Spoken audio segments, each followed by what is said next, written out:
ஹாலிடேஸ்னாலே அது நம்ம ஜிடி ஹாலிடேஸ் தான். GT Holidays, South India's #1 travel brand.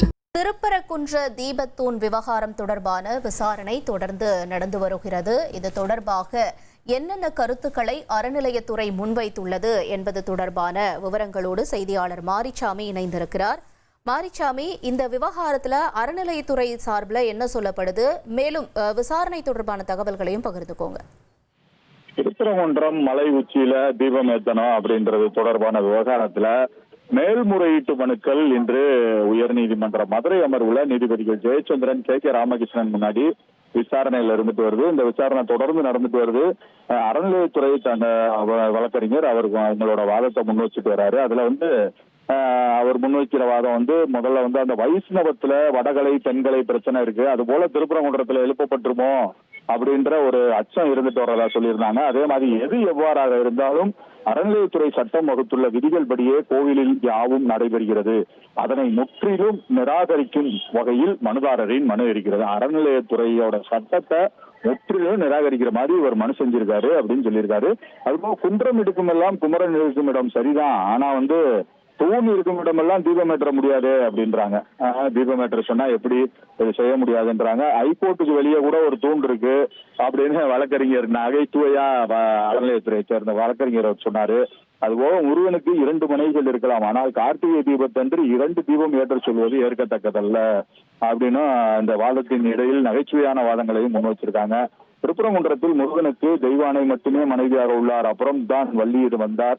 முருகனுக்கு 2 மனைவிகள், அதற்காக 2 தீபத்தூண்கள் கிடையாது அப்படின்னு அவங்க அந்த வாதத்துல கொஞ்சம் நகைச்சுவையா கொஞ்ச நேரம் போச்சு. அதுக்கப்புறம் ஆனால் இந்த வழக்கில் தனி நீதிபதி மனுதாரரின் மனுவை பொதுநல மனுவாக விசாரணை செய்து உத்தரவுகளை பிறப்பித்துள்ளார், இதை ஏற்க முடியாது அப்படின்னு அறநிலையத்துறையில தங்கள் வாதத்தை முன் வச்சிருக்காங்க. அது போக மனுதாரர் இந்த மனுவில் தனக்கு மட்டுமில்லை பொதுநல கருதி கோரிக்கை வைப்பதாக தெரிவிச்சிருக்காரு.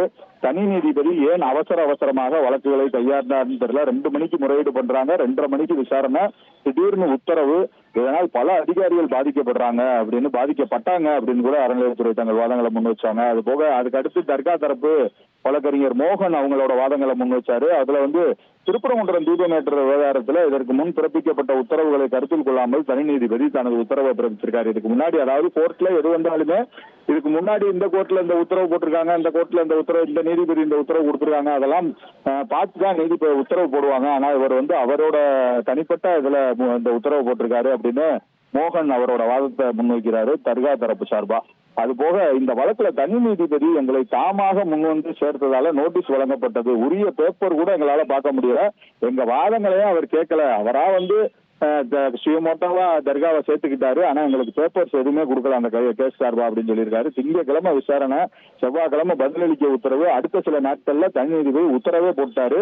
இப்படி இருந்தால் எப்படி நாங்க எப்படி பேப்பர்ஸை படிக்கிறது, பேப்பர் எடுக்கணும் கோர்ட்ல இருந்து, அதை படிக்கணும், இதெல்லாம் எங்களுக்கு எப்படி நடைமுறைக்கு ஒத்து வரல அப்படின்றாங்க. அதுபோல தனி நீதிபதி தர்கா தரப்பிற்கு உரிய வாய்ப்பு அளிக்கவில்லை, இதுதான் அவங்க முதல்ல இருந்து கூடுற கருத்து.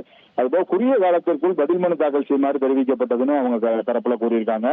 தனி நீதிபதி விசாரணையின் போது எங்கள் கருத்துக்களை முழுமையாக கூறவோ அது தொடர்பாக பதில் மனு தாக்கல் செய்யவோ அவகாசம் வழங்கவில்லை, எங்களுக்கு அது கிடைக்கல, இது எங்களுக்கான வாய்ப்பு மறுக்கப்பட்டதாக நாங்க நினைக்கிறோம் அப்படின்னு சொல்லிட்டாங்க. அதுபோக இறுதி நாள் விசாரணையின் போதுதான் நாங்க வீடியோ கான்பரன்சிங்ல விசாரணை வாதத்தை முன் வச்சோம். எனது வீடியோ கான்பரன்ஸ் கட் செய்யப்பட்டிருக்கு, வீடியோ கான்பரன்ஸை கூட கட் பண்ணி விட்டாங்க, இது தனி நீதிபதி என்னை அசிங்கப்படுத்தி விட்டார் அப்படின்னு வழக்கறிஞர் அவருடைய வாதத்தை முன்வைக்கிறாரு, தர்கா தரப்பு வாதத்தை முன்வைக்கிறாரு. தற்போது வழக்கு தொடர்பான வாதங்களை மட்டுமே வைங்க அப்படின்னு சொல்லி நீதிபதி ஏன்னா நகைச்சுவையா பேசுறீங்க, அப்புறம்